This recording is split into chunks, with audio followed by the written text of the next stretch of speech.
안녕하세요. 가족 이야기 채널에 오신 것을 환영합니다. 오늘 들려드릴 이야기는 남편이 집을 비운 사이 시어머니가 저와 같이 자자고 하셨습니다.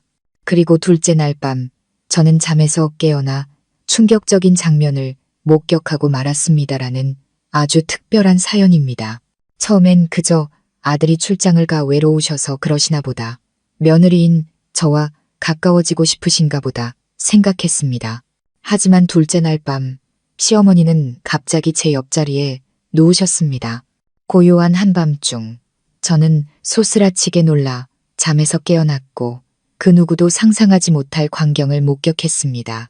그날 이후 시어머니가 평생 사랑했던 한 남자에 대한 끔찍한 과거의 비밀, 오래전 의문스러운 죽음, 그리고 이 집에서 도망치고 싶게 만드는 충격적인 진실이 하나씩 밝혀지기 시작했습니다. 이 이야기에 숨겨진 진실이 궁금하시다면 지금 바로 귀를 기울여 주시기 바랍니다. 제 이름은 수진.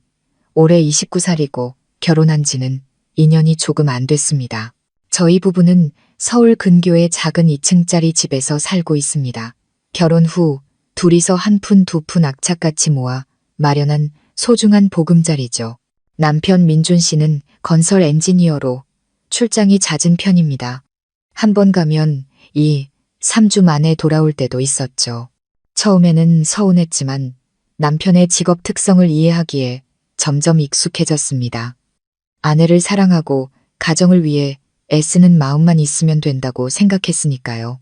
하지만 모든 것은 시어머니, 김 여사님이 저희와 함께 살기 시작하면서부터 변하기 시작했습니다. 어머님은 일찍 남편을 여의시고 오랫동안 시골에서 홀로 지내셨습니다. 그런데 최근 들어 건강이 안 좋아지시고 외롭다는 말씀을 자주 하셨습니다. 남편이 제게 상의를 해왔죠. 수진아, 어머니도 이제 연세가 있으신데 시골에 혼자 계시면 돌봐드릴 사람이 없잖아. 한동안 우리 집에 모시고 와서 같이 사는 게 어떨까? 당신도 하루 종일 일하러 나가는데 어머니가 계시면 집도 봐주시고 좋잖아. 나중에 우리에게 아이가 생기면 할머니가 계신 게 여러모로 편할 거고. 저는 조금 망설여졌습니다. 지금까지 시어머님과 그리 살가운 사이는 아니었습니다. 어머님은 엄격하고 깐깐한 성격이셨거든요. 하지만 며느리로서 반대할 명분은 없었습니다. 네, 어머님이 괜찮다고 하시면 저도 노력해 볼게요. 그렇게 어머님은 짐을 싸서 서울로 올라오셨습니다. 처음 며칠간은 만족스러워 보였습니다. 아침 일찍 일어나 식사를 준비하고 청소를 하신 뒤 텔레비전을 보셨죠. 가끔은 제게 여자는 살림을 잘해야지. 안 그러면 남편이 실증내고 밖으로 놔두는 법이야라고 넌지시 말씀하시기도 했습니다. 듣기 좋은 소리는 아니었지만 애써 웃어넘겼습니다. 어머님이 오신 지 일주일 후 남편은 닷새간의 급한 출장 명령을 받았습니다. 남편이 떠나기 전날 밤 어머님의 태도는 무척 이상했습니다. 저녁 내내 제 주위를 맴돌며 이것저것 물어보셨죠. 부부 잠자리 이야기부터 제 잠버릇까지요. 저는 아들이 집을 비우니 2층에 혼자 있기 불안하셔서 그러시는 거라고 생각하고 그저 네 하고 대답할 뿐이었습니다. 하지만 다음날 아침 남편을 터미널에서 배웅하고 집에 돌아왔을 때 저는 어머님의 말씀에 그 자리에 얼어붙고 말았습니다. 아가, 오늘 밤부터는 내가 너랑 같이 자야겠다. 저는 어안이 벙벙했습니다. 네, 뭐라고요, 어머님? 그래, 내 남편도 없는데 집에 여자 둘만 있으니 무슨 일이 생길지 어떻게 아니. 도둑이 들 수도 있고 귀신이 나올 수도 있잖니. 내가 같이 자야 마음이 놓이지. 내 남편 방도 넓고 침대도 크잖니. 나는 아래층에서 자면 팔다리가 쑤셔서 안 돼. 저는 억지 미소를 지었지만 감히 거절할 수가 없었습니다. 시어머니를 쫓아내는 모양새가 되면 저는 불효막심한 며느리가 될 테니까요. 저는 어쩔 수 없이 침구를 다시 정리했습니다. 첫날 밤 저는 잠을 자려고 애썼지만 도저히 눈을 붙일 수가 없었습니다. 시어머님의 코고는 소리도 시끄러웠지만 저를 불편하게 한 것은 그 소리가 아니라 기이할 정도로 가까운 거리감이었습니다. 어머님은 계속 몸을 뒤척이다가 무심코 제 몸에 손을 대기도 하고 심지어 제 몸 위로 다리를 올리기까지 했습니다.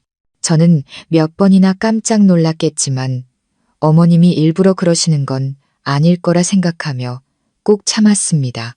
다음 날 아침 저는 기운이 다 빨린 듯 녹초가 되었지만 어머님은 아무렇지도 않은 얼굴이었습니다.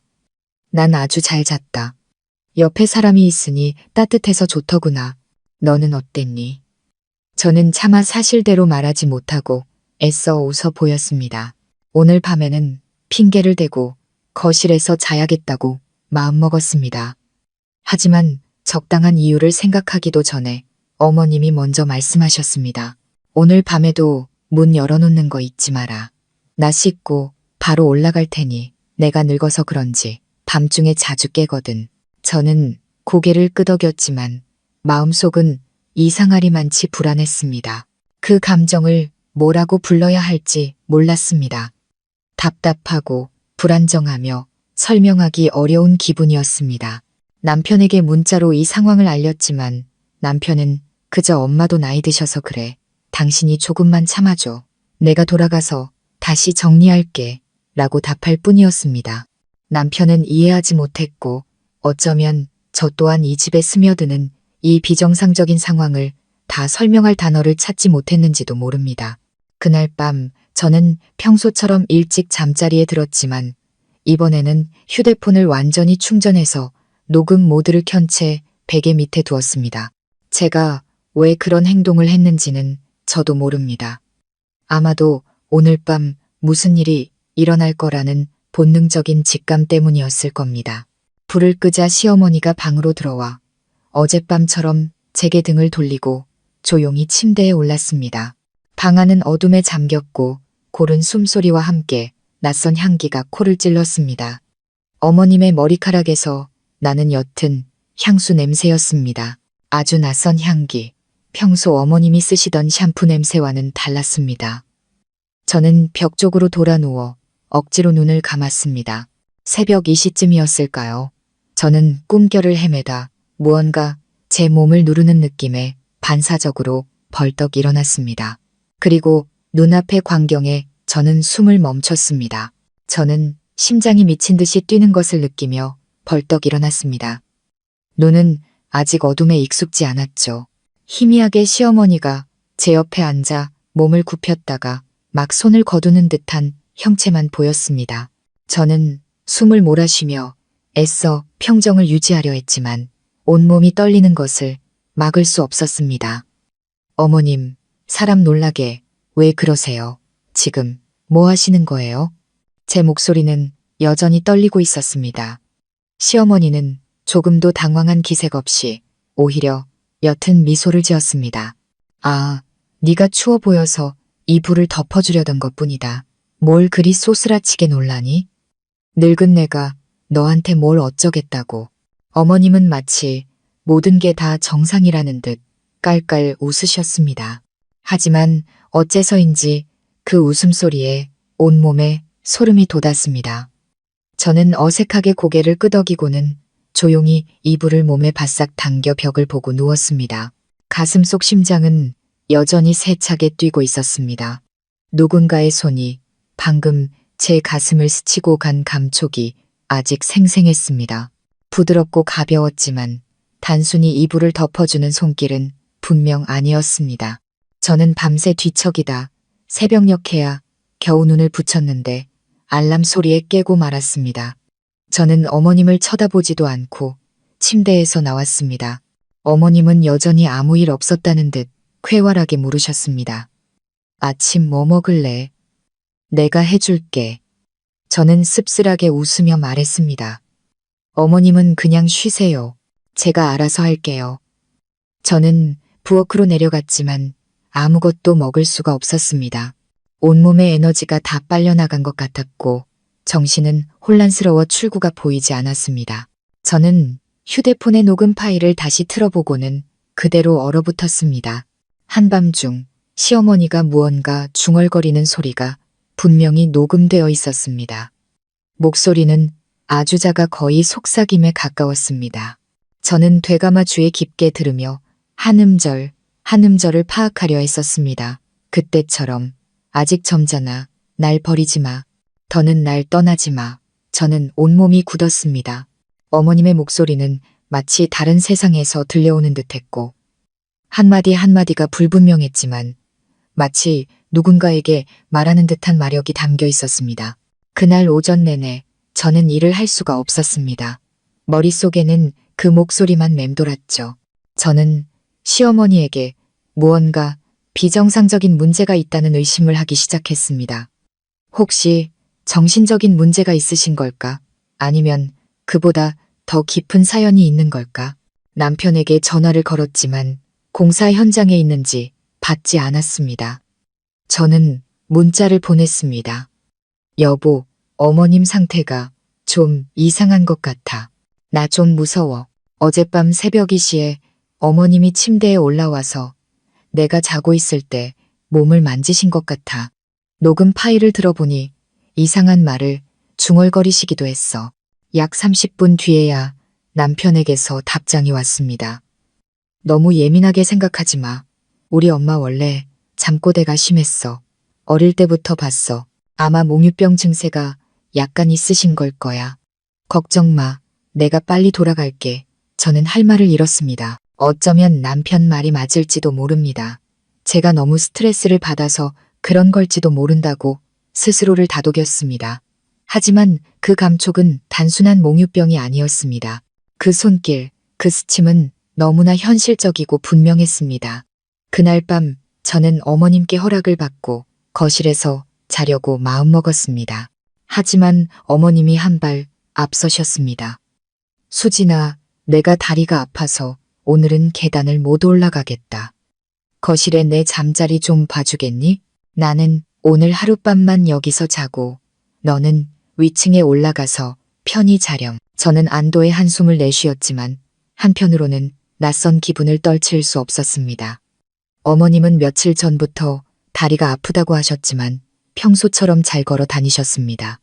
왜 하필 제가 방에서 나가려던 날 마음을 바꾸신 걸까요? 저는 방으로 올라가 문을 걸어 잠갔습니다. 그날 밤 저는 아무 일도 없었던 것처럼 꿀잠을 잤습니다. 하지만 모든 것이 여기서 멈추지는 않았습니다. 다음 날 아침 제가 화장실에서 양치질을 하고 있는데 거실에서 어머님이 부르는 소리가 들렸습니다. 수진아, 이리 좀 와보렴. 할 말이 있다. 저는 달려나갔습니다. 어머님은 소파에 앉아 낡은 사진 한 장을 들고 계셨습니다. 내가 가방을 정리하다가 이 사진을 찾았지 뭐니. 이 사진 속 사람이 누구 닮지 않았니? 저는 사진을 받아들고는 심장이 쿵 내려앉는 것을 느꼈습니다. 낡은 흑백 사진이었습니다.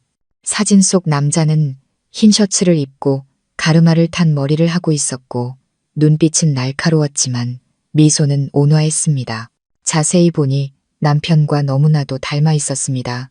내 시아버지란다. 민준이가 겨우 5살 때 돌아가셨지. 부자가 아주 판박이지 않니? 저는 침을 삼키며 고개를 끄덕였습니다. 어머님은 미소를 지으며 먼 곳을 바라보았습니다. 그때 내가 그 사람을 얼마나 사랑했는지 몰라. 밤마다 꼭 껴안고 잤지.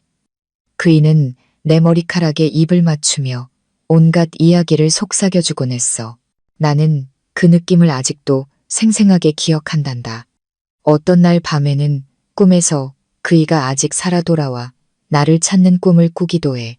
어머님은 말을 멈추고 저를 빤히 쳐다보았습니다.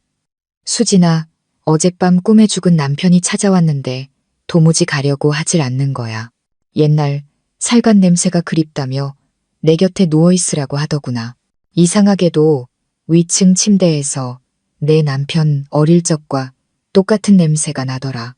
저는 마치 누군가에게 따귀를 3개 맞은 듯한 충격을 받았습니다. 머릿속에서 끔찍한 연결고리가 번뜩였습니다. 설마 그 손길과 속삭임이 어머님이 저를 꿈속에 그 남자와 착각해서 저는 애써 마음을 진정시키고 방으로 올라가 어젯밤의 녹음 파일을 다시 뒤졌습니다. 하지만 아무것도 없었습니다. 어머님은 정말로 아래층에서 주무신 것 같았습니다. 하지만 저는 어머님이 저와 돌아가신 남편 사이의 경계를 혼동하고 있거나 혹은 일부러 구분하지 않으려 한다는 느낌을 지울 수가 없었습니다. 그날 오후 저는 시골에 계신 먼 친척 아주머니께 전화를 걸었습니다. 아주머니는 오래전 시댁과 가깝게 지내셨던 분입니다.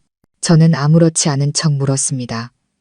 아주머니, 혹시 옛날에 어머님이 시아버님과 어떻게 지내셨는지 아세요? 아주머니는 잠시 머뭇거리셨습니다. 그건 다 옛날 일인데 내가 듣기로는 내 시어머니가 남편을 아주 끔찍이 사랑했다고 하더구나. 거의 맹목적일 정도로 말이야. 어떤 사람들은 남편이 죽은 후에 제대로 장례도 치르지 않으려고 했다고도 해. 옷가지랑 낡은 베개를 끌어안고 매일 밤 잠을 잤다고 하더라. 한동안은 하루 종일 혼잣말을 중얼거리기도 했고 다행히 나중에는 점점 나아졌지만 저는 등골이 오싹해지며 눈앞이 캄캄해졌습니다. 설마 오늘 밤 또 같이 자자고 하시는 건 아닐까? 저는 의심하기 시작했습니다. 이것은 더 이상 단순한 가족 문제가 아니었습니다. 이 집에는 아주 이상하고 위험한 무언가가 일어나고 있었습니다. 저는 거의 30년을 살면서 심령현상이나 미신 같은 것에 흔들리지 않을 만큼 충분히 이성적이라고 생각했습니다. 하지만 시어머니가 같이 자자고 한 지 사흘째 되는 밤, 저는 형체가 분명한 공포와 마주해야만 했습니다. 친척 아주머니에게서 어머님의 과거, 돌아가신 남편에 대한 집착, 그리고 낡은 이불과 베개를 끌어안고 밤새 속삭이며 울었다는 이야기를 들은 후부터 저는 더 이상 이 집이 안전한 안식처라고 느껴지지 않았습니다. 그날 저녁 식사를 마치자마자 어머님은 마치 당연한 일이라는 듯 말씀하셨습니다. 수진아, 오늘 밤에도 내가 너랑 같이 자야겠다. 어제는 다리가 아파서 아래층에서 잤더니 영 잠자리가 불편하고 몸이 으슬으슬 춥더구나. 저는 억지 미소를 지으며 말했습니다. 어머님, 제가 이불을 더 깔아드릴게요. 아래층에서 주무시는 게 더 편하실 거예요. 제가 요즘 늦게 자서 어머님 주무시는데 방해가 될까 봐요. 어머님은 저를 올려다 보셨고 그 눈빛이 순간 어두워졌습니다. 괜찮다. 너는 내 할 일 하거라. 나는 먼저 잘 테니 그냥 내가 그 위에 있기만 하면 마음이 놓인다. 어머님이 말씀하신 그 위라는 표현이 어찌나 소름 끼치게 들리던지요. 저는 입술을 깨물었습니다. 마음 한구석에서는 단호하게 거절하고 싶었지만 또 마음이 약해졌습니다. 연세도 많으시고 오랫동안 시골에서 혼자 외롭게 지내셨을 테니까요. 어머님께 상처를 드리고 싶지 않았고 어머님의 이상한 행동이 고의적이라는 확신을 가질 만한 증거도 아직 부족했습니다. 그날 밤 저는 침대 맞은편 책장에 작은 카메라를 하나 설치하기로 했습니다. 예전에 이웃집 고양이를 대신 봐줄 때 쓰려고 샀던 와이파이 미니 캠이었습니다. 마사카 제 침실을 촬영하는데 이 카메라를 쓰게 될 줄은 꿈에도 몰랐습니다.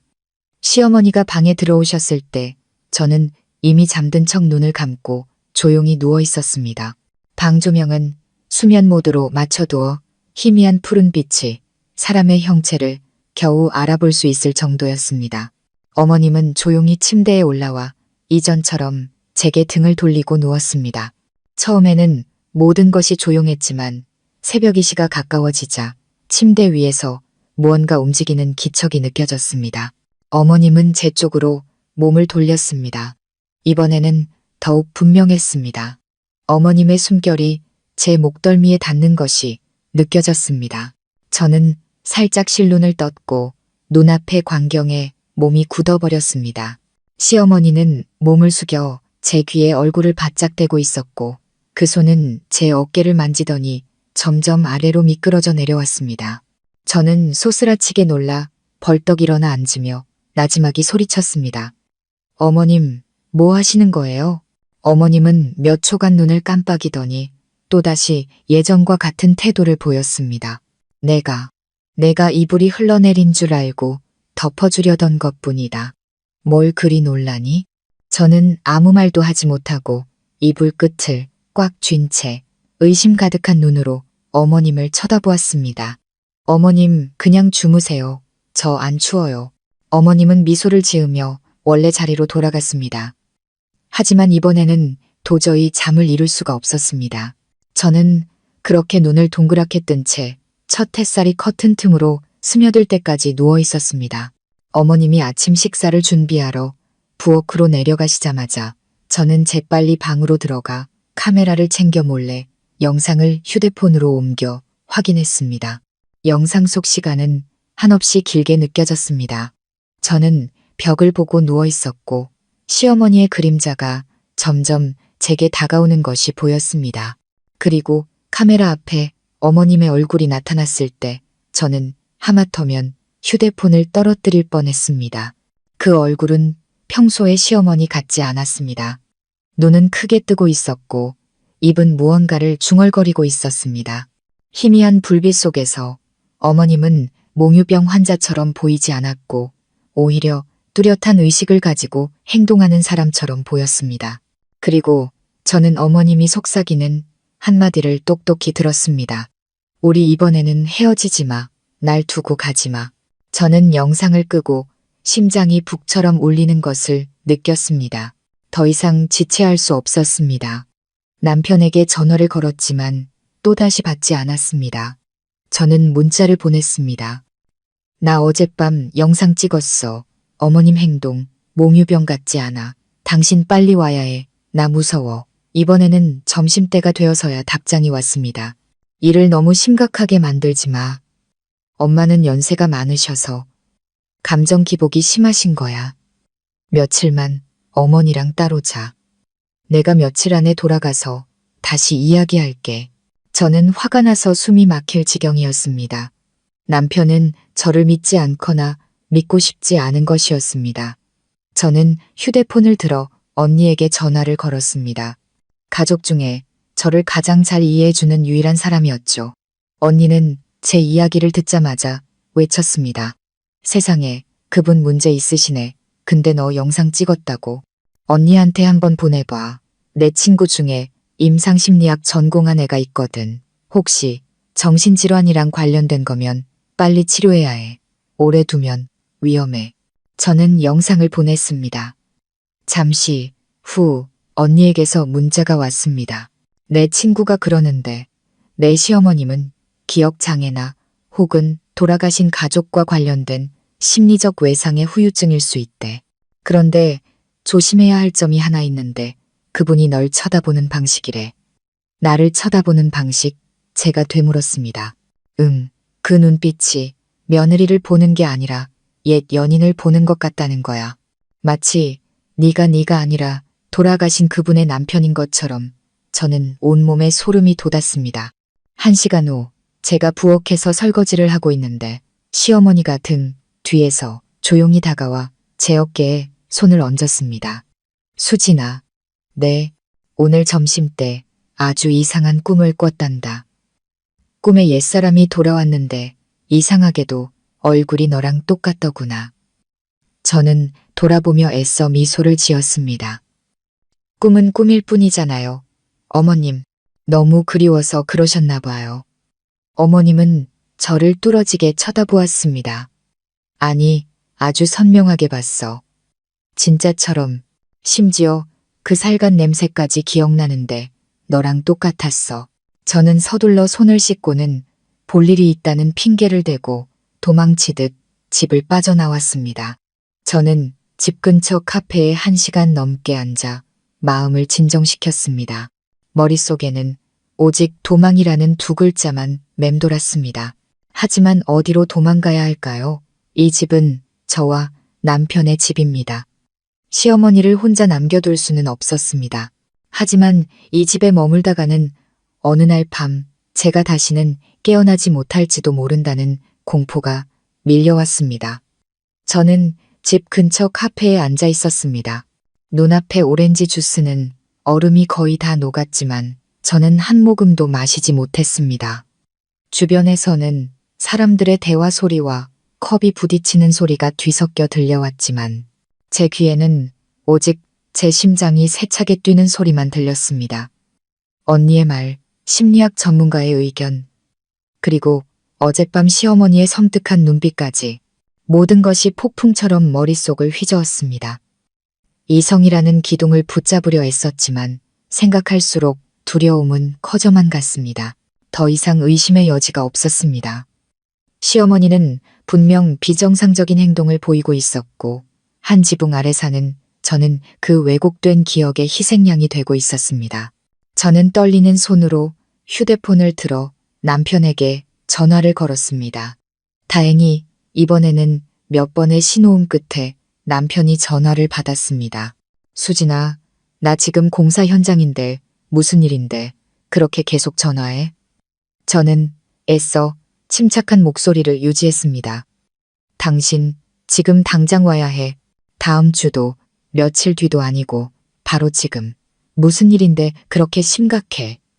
엄마가 당신한테 뭐라도 하셨어? 장난 아니야. 민준 씨, 나 무서워. 어머님이 날 다른 사람으로, 당신 아버지로 생각하고 계시는 것 같아. 전화기 저편에서 몇 초간 침묵이 흘렀습니다. 그리고 남편은 한숨을 쉬며 말했습니다. 당신 무슨 이상한 소리를 하는 거야? 엄마한테 무슨 문제가 있다고 그래? 며칠 사이에 너무 예민해진 거 아니야? 어른이랑 같이 살려면 좀 이해심을 가져야지. 저는 남편의 말을 끊었습니다. 민준 씨, 나 영상도 찍었어. 어머님이 다른 사람 이름을 속삭이는 녹음 파일도 있고 한밤중에 내 몸을 만졌어. 그리고 꿈에서 그분이 돌아왔는데 나랑 똑같이 생겼다고 말씀하셨단 말이야.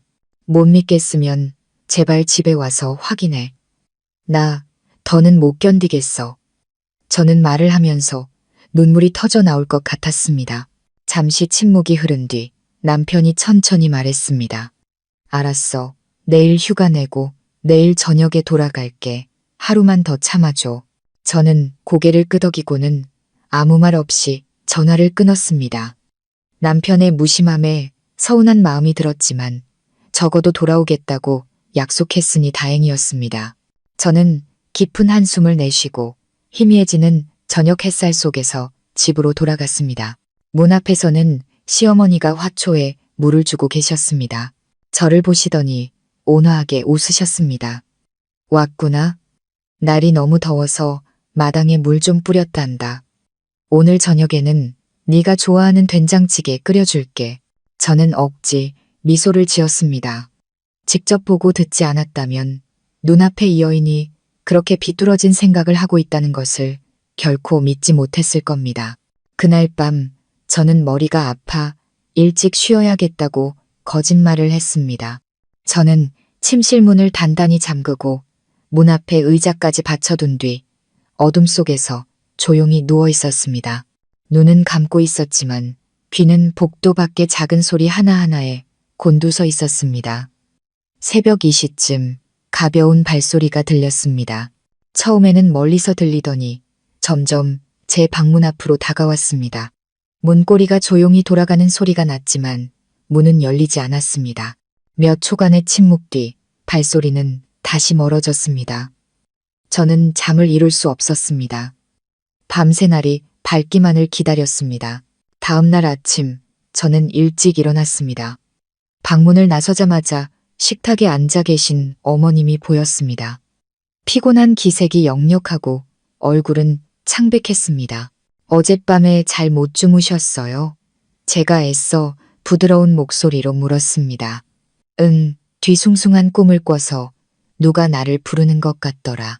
그래서 네가 괜찮은지 보려고 올라갔었는데 문을 잠그고 자는 것 같아서 그냥 내려왔다.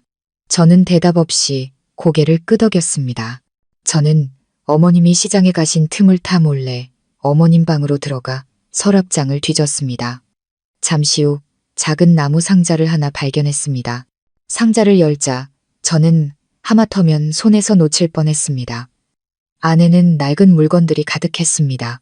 누렇게 변색된 남성용 손수건, TL이라는 이니셜이 새겨진 은반지, 잉크가 번진 손편지, 그리고 또 다른 사진 한 장. 이 사진은 처음 보는 것이었습니다. 젊은 여인이 한 남자를 품에 꼭 껴안고 있는 사진이었습니다. 여인의 얼굴은 환하게 빛났고 두 눈에는 깊은 사랑이 어려 있었습니다. 다름 아닌 젊은 시절의 시어머니였습니다. 그리고 그 남자는 여전히 그 얼굴, 지난번 사진에서 보았던 그 남자, 어머님의 남편이자 제 남편의 아버지였습니다. 하지만 저를 숨막히게 한 것은 사진 뒷면에 단정하게 적힌 글씨였습니다. 당신 곁에만 있을 수 있다면 죽음도 달게 받으리. 그 아래에는 붉은 펜으로 쓴 또 다른 글귀가 있었습니다. 이 생에서 다시 만나지 못한다면 다음 생에 내가 당신을 찾아가리. 저는 상자를 닫고 제자리에 놓았습니다. 손발이 차갑게 식었습니다. 그 글귀는 단순한 사랑의 말이 아니었습니다. 운명적인, 맹목적인 사랑의 냄새와 함께 위험한 약속의 징후까지 담겨 있었습니다. 그때 저는 깨달았습니다. 제가 겪고 있는 이 모든 것이 단순한 심리적 이상 현상이 아니라 아주 오래전부터 시어머니의 피와 살에 깊이 뿌리내린 집착이라는 것을요. 그날 밤 저는 어머니께 따로 자겠다고 먼저 허락을 구했습니다. 피곤해서 혼자만의 공간에서 쉬고 싶다고 말씀드렸죠. 어머님은 아무 말 없이 동의하셨지만 그 눈빛에는 무언가 허탈함이 서려 있었습니다. 그날 밤 저는 몰래 휴대폰 녹음 기능을 켜서 어머님이 밤늦게 혼자 깊은 생각에 잠기곤 하시는 식탁 위에 두었습니다. 그리고 다음 날 아침 녹음 파일을 열어 확인했습니다. 의자를 끄는 소리, 물 따르는 소리, 그리고 바늘처럼 차갑고 날카로운 어머님의 목소리가 들려왔습니다. 왜 하필 저 아이일까? 왜 저 아이의 얼굴이 그토록 닮았을까? 혹시 당신이 다른 몸으로 돌아온 걸까? 만약 당신이라면 더는 가지마. 내 곁에 있어줘. 나 너무 외로웠어. 저는 뒤로 넘어질 뻔했습니다. 휴대폰이 손에서 떨어졌습니다. 이제 모든 것은 더 이상 의심이 아니었습니다. 시어머니는 어떤 이유에서인지 저와 돌아가신 남편을 혼동하고 있었습니다. 꿈속에서뿐만 아니라 깨어있을 때조차 어머님은 현재와 과거를 구분하지 못하고 있었습니다. 그리고 그 왜곡된 기억의 혼돈 속에서 저는 어머님의 청춘 시절 속 박상철이 되어가고 있었습니다. 그날 오후 남편이 돌아왔습니다. 남편이 여행 가방을 내려놓자마자 저는 남편을 끌고 단골 카페로 가 영상과 녹음 파일을 보여주며 처음부터 끝까지 모든 일을 설명했습니다. 남편은 말이 없었고 얼굴은 점점 창백해졌습니다. 한참 후에야 남편이 나지막이 말했습니다. 사실 당신에게 한 번도 말하지 않은 게 있어. 우리 엄마, 아버지가 돌아가신 후에 심각한 감정 기복 장애 진단을 받으셨어. 시골에 있는 정신병원에서 몇 달 치료받기도 했고. 하지만 그 후에 안정을 되찾으셔서 가족들이 다 쉬쉬하고 아무도 그 얘기를 다시 꺼내지 않았어. 저는 충격에 휩싸였습니다. 그걸 2년 동안이나 나한테 숨겼다고? 내가 얼마나 위험한 상황에 있었는지 알아? 제가 목소리를 높여 물었습니다. 남편은 머리를 감싸주며 자책하듯 말했습니다. 내가 잘못했어. 엄마 병이 이렇게 심각하게 재발할 줄은 몰랐어. 저는 눈가가 붉어진 채 한숨을 쉬었습니다. 민준 씨, 나 더 이상 당신 어머니랑 단 하루도 같이 못 살아. 어머니를 전문기관으로 모시든지 아니면 내가 이 집을 나가든지 해야겠어. 남편은 고개를 끄덕이며 낮은 목소리로 말했습니다. 알아. 내가 처리할게. 나 한 번만 더 믿어줄 수 있어. 저는 남편을 바라보았습니다. 마음은 의심으로 가득했지만 다른 선택지가 없었습니다. 하지만 저는 바로 여기서부터 시어머니에 대한 더욱 끔찍한 진실을 발견하게 될 줄은 꿈에도 몰랐습니다. 온 가족이 거의 30년 동안이나 묻어두려고 했던 비밀을 말입니다. 남편과 대화를 나눈 그날 오후, 저는 모든 것이 조금씩 풀리기 시작할 거라고 생각했습니다. 적어도 남편이 사태의 심각성을 알게 되었고 더 이상 제 두려움을 가볍게 여기지 않을 테니까요. 남편은 내일 어머니를 모시고 정신과 의사를 다시 찾아뵙고 필요하다면 병원에 입원시키는 것도 마다하지 않겠다고 약속했습니다. 하지만 밤이 되자 저는 아들의 약속이 결코 쉽게 지켜질 수 없다는 것을 깨달았습니다. 특히 그 대상이 평생 자신을 키우고 희생하고 함께해온 친어머니일 때는 더욱 그렇습니다. 효심과 진실 사이, 가족애와 정신질환 사이에는 말로 꺼내기 어려운 것들이 존재했습니다. 저녁 식사 후 시어머니는 여전히 쾌활했고 평소와 다름없는 태도였습니다. 남편에게 일이며 건강이며 시골 이웃들 소식까지 온갖 것을 물어보셨습니다. 남편은 어머님이 의심하지 않도록 교묘하게 대화를 아름다운 추억, 가벼운 기억들로 이끌어갔습니다. 그때 저는 조용히 설거지를 하면서도 마음이 불안했습니다. 시간이 갈수록 시어머니가 단순히 아픈 사람으로만 보이지 않았습니다. 그 연륜 있는 여성의 가면 아래에는 더 깊고 어두운 무언가가 숨겨져 있는 것 같았습니다. 그날 밤 저는 방문을 단단히 걸어 잠갔습니다. 남편은 저와 함께 자겠다고 했습니다. 하지만 밤 11시가 다 되어갈 무렵 시어머니가 허리가 아파 잠을 못 자겠다며 방문을 두드리셨고 남편은 결국 아래층으로 내려가 어머님을 돌봐드렸습니다. 저는 이해했기에 말리지 않았지만 오늘 밤 감춰진 비밀을 꼭 알아내야 한다는 예감이 들었습니다. 1시간 남짓 지나 아래층이 조용해진 것을 확인하고 저는 살금살금 3층으로 올라갔습니다. 그곳에는 아무도 잘 가지 않는 작은 창고가 있었습니다.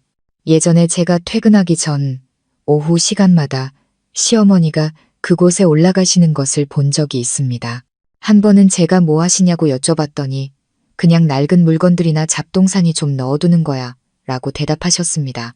그 방은 작고 음침했으며 문은 항상 잠겨 있었습니다. 하지만 오늘 밤 저는 위험을 무릅쓰고 어머님이 늘 잡동사니를 두시던 부엌 서랍에서 열쇠 꾸러미를 꺼내 하나씩 시험해 보았습니다. 6번째 열쇠에서 자물쇠가 철컥하며 열렸습니다. 문이 열리자 먼지 바람이 불어와 기침이 났습니다. 방 안에는 무서운 것은 없었습니다. 괴짝 하나, 종이 상자 몇 개, 그리고 사람 어깨 높이의 나무장 하나가 전부였습니다. 저는 휴대폰 손전등으로 주위를 비춰보았습니다. 나무장은 낡은 자물쇠로 잠겨 있었지만 걸쇠가 녹슬어 있어 살짝 힘을 주자 부서졌습니다. 안에는 무엇이 있었을까요? 수많은 사진, 편지, 수첩들이 모두 정성스럽게 정리되어 있었습니다. 하지만 특별한 점은 그것들이 모두 시아버지의 것이 아니라는 것이었습니다. 저는 손편지 묶음 하나를 꺼내 들었습니다. 겉봉에는 가질 수 없는 내님에게라고 뚜렷한 글씨체로 적혀 있었습니다. 안에는 부드러우면서도 절망적인 글귀가 가득했습니다. 당신은 내 남편이 아니지만 나는 단 한순간도 당신을 잊은 적이 없어요. 당신 곁에 있을 때 나는 비로소 여자임을 느껴요. 하지만 내가 남편으로 맞은 그 남자 곁에 있을 때 나는 영혼 없는 그림자일 뿐이에요. 저는 심장이 터질 듯이 뛰는 것을 느끼며 편지를 읽었습니다. 이 편지들은 어머님의 남편에게 쓴 것이 아니었습니다. 낡은 사진 몇 장을 더 꺼내 보았습니다. 그 속에는 더 젊고 이목구비가 뚜렷하며 날카로운 눈빛을 가진 다른 남자가 있었습니다. 시아버지인 박상철 씨와는 전혀 닮지 않았습니다. 저는 사진 뒷면을 뒤집어 보고는 그곳에 비스듬히 쓰인 4글자에 숨을 멈췄습니다. 진혁 씨, 보고 싶어요. 이 남자는 누구일까? 저는 더듬거리며 낡은 서류철 하나를 찾아냈습니다. 그 안에는 사망 진단서가 있었습니다. 사망자 이름, 최진혁. 1992년 사망. 원인은 교통사고. 바로 그때 창고 문이 갑자기 삐걱 소리를 내며 열렸습니다. 누군가 문을 연 것입니다. 저는 깜짝 놀라 돌아보았습니다. 시어머니가 그곳에 서 계셨습니다. 어둠 속에서 어머님은 저를 바라보았습니다. 그 눈빛에는 분노도 당황도 없이 오히려 안도감이 서려 있었습니다. 결국 네가 알게 되었구나. 제가 더듬거리며 말했습니다. 어머님, 이분은 누구세요? 어머님은 방으로 들어서며 목소리를 낮췄습니다. 내가 평생 사랑했던 사람, 내가 가질 수 없었던 사람, 내 시아버지가 잊으라고, 묻어버리라고 강요했던 사람이지만 나는 단 한 번도 그럴 수 없었던 사람이란다. 저는 제 귀를 믿을 수 없었습니다. 그럼 민준 씨 아버지는? 어머님은 고개를 저으며 씁쓸한 표정을 지었습니다.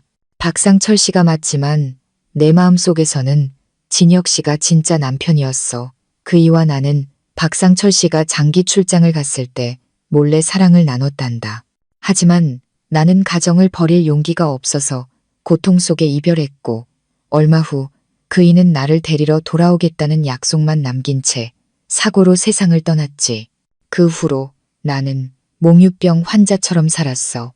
밤마다 그이가 꿈에 나타났고 매일 그이가 떠나지 않았다고 상상하며 살았지. 저는 무슨 말을 해야 할지 몰랐습니다. 어머님은 다가와 제 손을 잡았습니다. 아가, 그거 아니? 내 눈빛, 내 머리카락 냄새, 내 몸짓, 모든 것이 그 사람과 닮았어. 소름 끼치도록 말이야. 어떤 날 밤에는 그이가 여자 몸으로 환생해서 나를 찾아온 거라고 생각하기도 했단다. 저는 본능적으로 손을 뺐습니다. 어머님, 무슨 말씀을 하시는 거예요? 어머님은 희미하게 웃었습니다. 나는 미치지 않았다. 나는 무엇이 현실이고 무엇이 꿈인지 아주 잘 알아. 하지만 내 마음은 그 허황된 믿음을 선택했지. 단 한순간이라도, 단 1초라도 다시 사랑받는 느낌으로 살아보고 싶었으니까 저는 말을 잇지 못했습니다. 머릿속이 어지러웠고 모든 것이 혼란스러운 퍼즐 조각처럼 흩어졌습니다. 어머님이 무서워요. 제가 나지막이 말했습니다. 어머님은 고개를 끄덕였습니다. 알고 있다. 그리고 미안하구나. 네가 이 집에 처음 들어왔을 때부터 나는 그걸 느꼈어. 하지만 나 자신을 막을 수가 없었다. 저는 낡은 방 한가운데에 수십 년의 무게를 막 내려놓은 듯한 눈빛에 어머님을 남겨두고 돌아섰습니다. 그날 밤 저는 잠을 이루지 못했습니다. 다음 날 아침 저는 남편에게 말했습니다. 나 당분간 나가서 살고 싶어. 숨 쉴 공간이 필요해. 남편은 아무것도 묻지 않고 고개를 끄덕였습니다. 아마 남편 역시 어머니의 진실을 알고 충격에 빠졌을 겁니다. 하지만 저는 모든 것이 아직 끝나지 않았다는 것을 알았습니다. 아직 이해하지 못한 마지막 한 가지가 남아 있었습니다. 왜 그 모든 사진과 편지 속에는 끝을 암시하는 어떤 흔적도 없이 오직 돌아오겠다는 약속만이 가득했을까요? 그리고 제가 언니 집으로 잠시 거처를 옮긴 지 정확히 사흘 후 남편에게서 전화가 걸려왔습니다. 그의 목소리는 다급했습니다. 수진아, 엄마가 사라지셨어. 저는 전화기를 떨어뜨릴 뻔했습니다. 심장이 멎는 것 같았습니다. 남편의 전화를 받고 저는 그 자리에 얼어붙었습니다. 귀가 멍멍해지고 전화기를 든 손이 가늘게 떨렸습니다. 내 말 들려. 수진아, 엄마가 사라지셨다고. 집에 와줄 수 있어? 민준 씨의 다급한 목소리가 전화기 너머에서 울렸습니다. 저는 아무 생각도 할 수 없었습니다. 서둘러 옷을 챙겨 입고 밤중에 택시를 잡아 집으로 향했습니다. 가는 내내 심장이 조여오는 것 같았습니다. 1분 1초가 흐를 때마다 머릿속에는 끔찍한 상상만이 가득했습니다. 집착 속에 깊이 잠겨있던 한 여인이 막 자신의 심리적 어둠을 드러낸 뒤 갑자기 집을 나갔습니다. 그녀가 무슨 일을 저지를지는 아무도 예측할 수 없었습니다. 집에 도착하니 민준 씨가 문 앞에 주저앉아 휴대폰을 든 채 창백한 얼굴로 앉아 있었습니다. 어머니 휴대폰으로 전화해봤어? 제가 급하게 물었습니다. 해봤지. 지갑, 신분증, 휴대폰 다 집에 두고 가셨어. 그냥 평소에 절에 가실 때 입던 옷만 입고 나가셨대.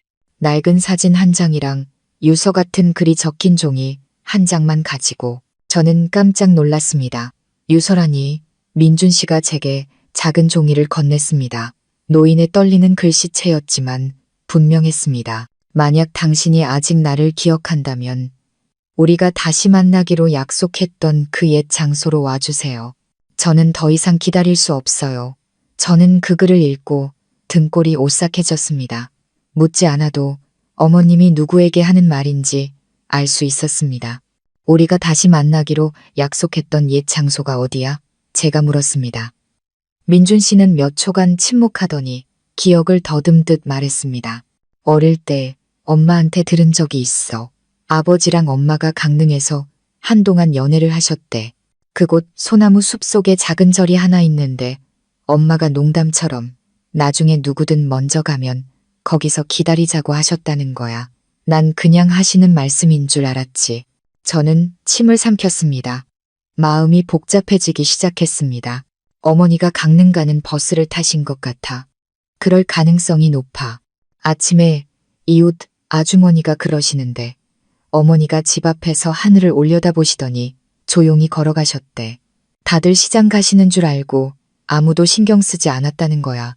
저는 깊은 숨을 들이마시고 단호하게 말했습니다. 당신은 집에 있어. 내가 버스 터미널 쪽으로 알아볼게. 아직 길 위에 계실 수도 있어. 우리는 각자 행동에 나섰습니다. 저는 주요 버스 터미널에 전화를 걸어 그날 강릉으로 가는 노선을 샅샅이 추적했습니다. 거의 1시간 동안 쉴 새 없이 전화를 돌린 끝에 마침내 한 버스 회사에서 정보를 얻을 수 있었습니다. 60대 할머니 한 분이 혼자 보라색 스웨터를 입고 백발의 머리로 오늘 오후 2시 차를 타고 강릉으로 갔다는 것이었습니다. 대관령 휴게소에서 내렸고 물어보니 옛사람을 만나러 간다고만 했다고 합니다. 저는 전화를 끊었습니다. 심장이 터져 나올 것 같았습니다. 한순간도 지체하지 않고 저는 그날 밤 가장 빠른 차편을 예매했습니다. 버스에서 밤을 새우는 동안 저는 한숨도 자지 못했습니다. 창밖으로는 안개 속에 희미한 소나무 숲이 나타났고 제 마음 속에는 수백 개의 풀리지 않은 질문이 맴돌았습니다. 새벽 4시경 저는 강릉에 도착했습니다. 도시는 아직 깊은 잠에 빠져 있었고 희미한 노란 가로등이 앙상한 소나무 그림자를 비추고 있었습니다. 저는 택시를 타고 곧장 낙산사로 향했습니다. 언덕 위에 있는 작은 절, 옛날 젊은 연인들의 데이트 장소로 유명했던 곳입니다. 절은 고요했고 사람 그림자 하나 보이지 않았습니다. 저는 절마당을 샅샅이 뒤지고 화단을 살피고 고즈넉한 복도를 따라 걸었습니다. 문득 해수관음상 뒤편에서 한 사람이 돌계단에 가부좌를 틀고 앉아있는 모습이 보였습니다. 얇은 외투를 걸치고 고개를 푹 숙이고 있었습니다. 어머님이세요? 저는 달려가 어머님 앞에 무릎을 꿇었습니다. 눈물이 왈칵 쏟아졌습니다. 어머님, 여기서 뭐 하세요? 온 식구가 밤새 어머님을 찾았어요. 시어머니는 고개를 들었습니다. 눈은 퀭했지만 그 눈빛은 더 이상 이 세상에 있는 것 같지 않았습니다. 네가 왔구나. 저는 망연자실했습니다. 저 수진이에요. 저 못 알아보시겠어요. 어머님은 희미하게 미소 지으며 꿈꾸듯 말했습니다. 아니, 너는 그 사람이야. 내가 수십 년을 기다려온 사람. 당신 돌아온 거지? 저는 어머님의 손을 꼭 잡고 목이 메어 말했습니다. 아니에요, 어머님. 저 수진이에요. 어머님 며느리요. 남편은 민준 씨고요. 기억 안 나세요? 어머님의 눈빛이 흔들리더니 미간을 살짝 찌푸렸습니다. 그리고는 손을 빼 가슴을 부여잡고 떨었습니다. 아니, 그런 말 하지 마. 내 마지막 꿈을 깨지 마. 단 한 번만이라도 그 사람이 정말 돌아왔다고 믿게 해줘. 저는 더 이상 참지 못하고 어머님을 와락 껴안았습니다. 어머님, 죄송해요. 제가 어머님 아픔을 몰랐어요. 어머님이 이상하다고만 생각하고 너무 과하다고만 생각했어요. 하지만 이제 알겠어요. 너무 깊이 사랑해서 헤어나오지 못하셨던 거군요. 하지만 어머님, 이제는 그 손을 놓아주셔야 해요. 그분은 이미 떠나셨어요. 다시는 돌아오지 않으실 거예요. 어머님은 잠시 침묵하더니 중얼거렸습니다. 그 사람이 나를 용서해 줄까? 무엇을요? 내가 그 사람을 선택하지 않았던 것, 내가 그를 붙잡지 못하고 떠나보냈던 것 때문에 제 눈물이 뺨을 타고 흘러내렸습니다. 저는 그 죄책감이 30년 넘게 시어머니의 영혼을 짓눌러 왔다는 것을 알았습니다. 저는 어머님을 부축해 일으켜 세워 시내로 돌아왔습니다. 그날 밤 어머님은 경미한 정신과적 관찰을 위해 병원에 입원하셨습니다. 의사는 어머님이 심각한 우울증으로 인해 해리성 인격 장애 증상을 보인다고 진단했습니다. 조기에 개입하지 않으면 자신과 타인에게 위험한 행동을 할 수 있다고 했습니다. 저는 어머님의 병상 곁에 앉아 늙었지만 평온해 보이는 시어머니의 얼굴을 보며 마음이 복잡해졌습니다. 이 순간 저는 더 이상 어머님이 두렵지 않았습니다. 그저 애처로울 뿐이었습니다. 평생 불완전한 사랑 하나를 끌어안고 꿈과 현실을 구분하지 못할 정도로 기억과 환상 속에서 살아온 한 여인이 가여웠습니다. 저는 나지막이 말했습니다. 어머님, 만약 정말 다음 생이 있다면 그분은 분명 돌아오실 거예요. 하지만 그땐 어머님을 이렇게 아프게 하려고가 아니라 사랑해주기 위해 오실 거예요. 어머님은 희미하게 고개를 끄덕이고 입술을 달싹이다 잠이 드셨습니다. 저는 희미한 병실등 아래에서 어머님과 제 자신의 심장 박동 소리를 들으며 오랫동안 그 자리에 앉아 있었습니다. 시어머니는 도립정신병원 내 특별치료병동으로 옮겨졌습니다. 어머님의 병실은 단출했습니다. 작은 철제 침대 하나, 침대 머리맡에 작은 탁자, 그리고 매일 아침 몇 마리 참새가 창턱에서 제잘거리는 조용한 정원이 내다보이는 창문이 전부였습니다. 담당 의사는 중년의 남성으로 차분하고 매우 섬세한 분이었습니다. 몇 차례 관찰과 면담 끝에 그는 제게 말했습니다. 김 여사님은 기억을 잃으신 것도 미치신 것도 아닙니다. 그저 젊은 시절 치유되지 않은 상실감으로 인해 매우 깊은 감정적 환각 상태에 갇혀 계신 겁니다. 어떤 사람들은 너무 큰 정신적 충격을 겪은 후 현실을 도피하기 위해 자신만의 세계를 만듭니다. 하지만 너무 오래 방치하면 그 세계가 남은 이성마저 삼켜버리게 되죠.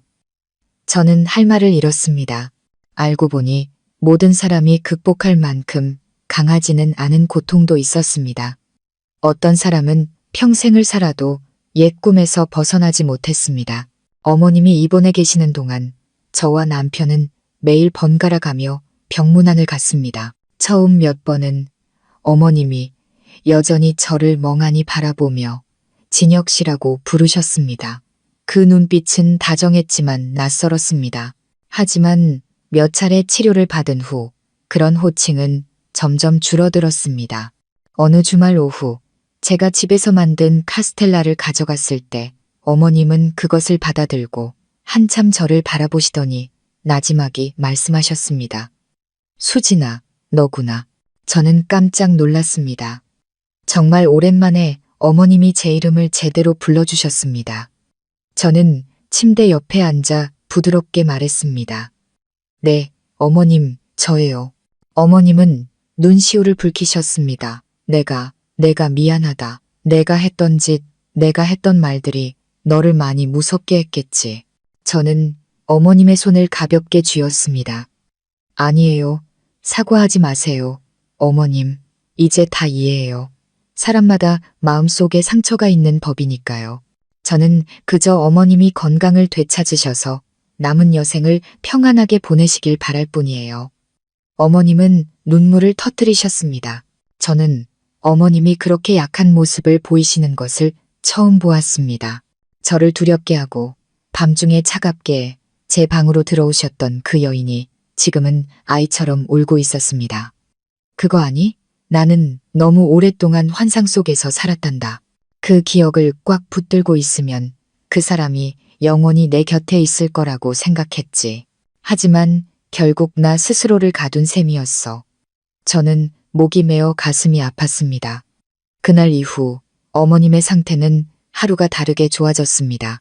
의사는 치료에서 가장 기적적인 것은 약이 아니라 수용이라고 말했습니다. 어머님이 눈앞의 사람 이름을 제대로 부르고 아들과 며느리를 알아보고 옛사람의 죽음을 받아들이기 시작했을 때 비로소 진짜 세상으로 돌아오기 시작한 것이라고요. 일주일 후 의사는 정기적인 외래 진료와 가족의 보살핌을 조건으로 퇴원을 허락했습니다. 저와 남편은 공기 좋고 조용한 시골집으로 어머님을 모시기로 했습니다. 저희는 어머님의 일상생활을 도와드릴 가사도우미 한 분을 고용했고 주말마다 찾아뵙기로 했습니다. 퇴원하는 날 어머님은 제 손을 꼭 잡으셨습니다. 수진아, 고맙다. 네가 아니었다면 내가 어디까지 추락했을지 모르겠구나. 나는 네가 그 옛사람의 그림자라고 생각했었는데 이제는 알겠다. 너는 너라는 것을, 강인하고 굳세고 아주 너그러운 여자라는 것을. 저는 눈물이 그렁그렁한 채 웃었습니다. 어머님도 마찬가지인걸요. 저는 누군가가 그렇게 오랫동안 사랑을 간직하는 것을 본 적이 없어요. 하지만 어머님, 사랑도 자신을 다치게 하지 않으려면 제때 놓아주어야 하는 것 같아요. 어머님은 저녁 바람처럼 온화한 눈빛으로 고개를 끄덕였습니다. 어머님이 시골로 돌아가신 후 서울집은 눈에 띄게 조용해졌습니다. 더 이상 잠 못 이루는 밤도 살금살금 다가오는 발소리나 한밤중의 속삭임도 없었습니다. 하지만 이상하게도 저는 허전함을 느꼈습니다.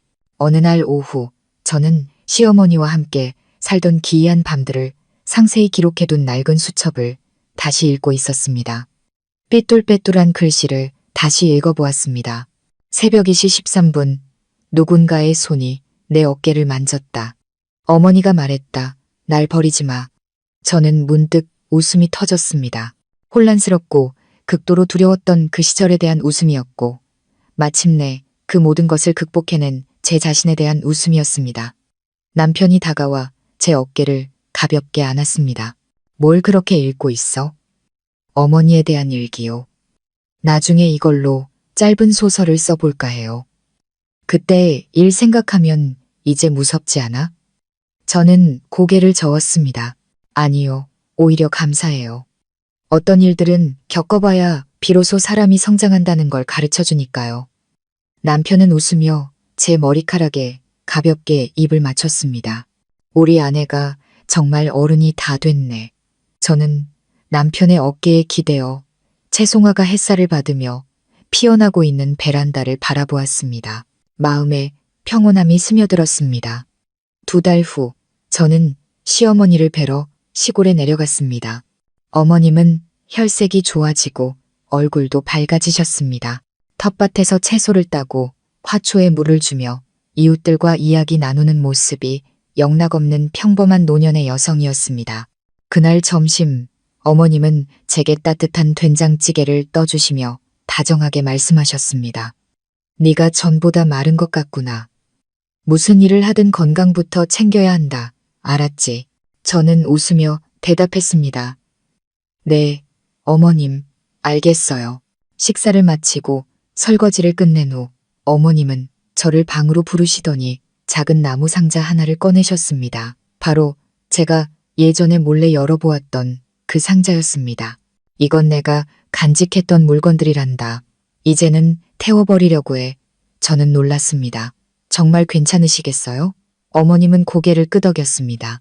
그럼 인생에는 마음에 간직해야 할 것도 있지만 바람에 날려보내야 계속 살아갈 수 있는 것도 있더구나. 저는 아무 말 없이 어머님을 따라 마당으로 나가 아궁이에 불을 지폈습니다.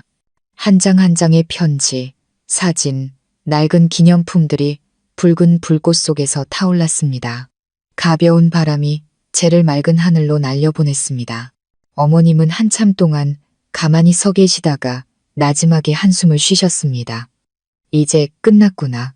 내가 그 사람을 한 번 더 떠나보냈어. 하지만 이번에는 이성으로 보낸 거란다. 저는 어머님을 바라보았습니다. 그 눈빛은 예전처럼 공허하지 않고 한결 부드러워져 있었습니다. 그리고 저는 어머님이 진정으로 모든 것을 놓아주셨다는 것을 알았습니다.